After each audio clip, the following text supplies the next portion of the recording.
शहर से दूर एक गांव में एक पुराना खंडहर था। लोग कहते थे कि वहां जाने से कोई वापस नहीं लौटता। गांव के लोग उस खंडहर से बहुत डरते थे और रात को उसके पास से भी नहीं गुजरते थे। लेकिन वहीं आरव नाम का एक नौजवान था जिसे ऐसी कहानियों पर बिल्कुल भी विश्वास नहीं था। एक रात उसने दोस्तों के साथ हिम्मत की और खंडहर की ओर चल पड़ा। रात का समय था, चारों ओर सन्नाटा था और हवा में ठंडक थी। जब वे खंडहर के करीब पहुंचे तो अचानक हवा तेज हो गई और झाड़ियों से अजीब आवाजें आने लगीं। आरव ने हंसते हुए इसे केवल हवा का खेल समझा, लेकिन उसके दोस्त डरे हुए थे।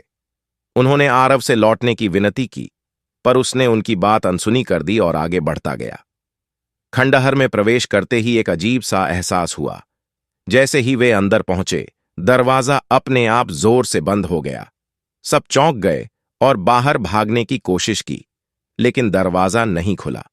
खंडहर के अंदर अंधेरा छा गया और केवल उनके मोबाइल की रोशनी ही थी जो उन्हें कुछ दिखाई दे रहा था।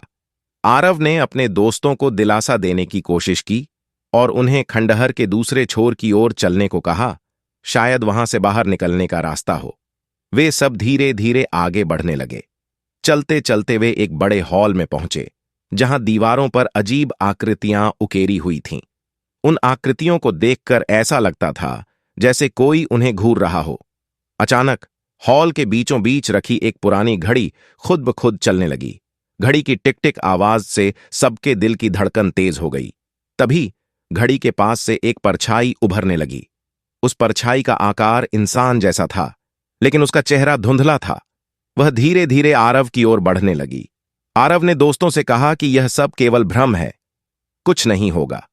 लेकिन जैसे ही वह परछाई के करीब पहुंचा, वह अचानक ठहर गया। परछाई ने उसका हाथ पकड़ा और उसकी आंखें सूनसान हो गईं। बाकी दोस्त डर के मारे चीखने लगे, लेकिन उनकी आवाजें जैसे दीवारों से टकराकर वापस लौट रही थीं। आरव ने खुद को छुड़ाने की कोशिश की, पर वह परछाई उसे खींचते हुए हॉल के एक कोने में ले गई। वहां एक पुराना संदूक रखा था। परछाई ने संदूक खोला और उसमें से एक भयंकर आवाज आई। आरव को लगा कि अब उसकी जिंदगी खत्म होने वाली है। वह मदद के लिए चिल्लाने लगा, लेकिन उसकी आवाज गूंजते हुए खो गई। अचानक आरव को एक पुरानी डायरी दिखी। उसने कांपते हुए हाथों से डायरी खोली और उसमें जो लिखा था उसे पढ़कर उसकी आंखें फटी रह गईं।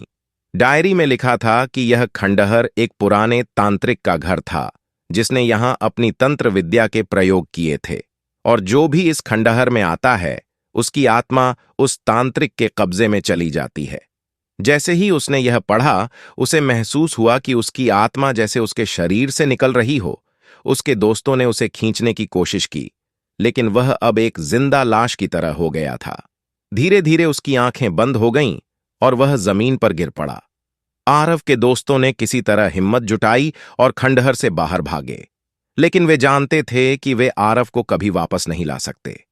गांव लौटने के बाद उन्होंने खंडहर के बारे में किसी से कुछ नहीं कहा, लेकिन गांव के लोग समझ गए कि वे किस डरावने सच का सामना कर चुके थे। कहते हैं कि उस रात के बाद से खंडहर में आरव की आत्मा भी भटकने लगी। अब वहां जाने वाले लोग कभी कभी रात में उसकी चीखें सुनते हैं और खंडहर के अंदर उसकी परछाई को घूमते देखते हैं। कोई नहीं जानता कि वह खंडहर कितनी और आत्माओं का शिकार करेगा, लेकिन एक बात तय है, जो भी वहां जाता है वह कभी वापस नहीं लौटता।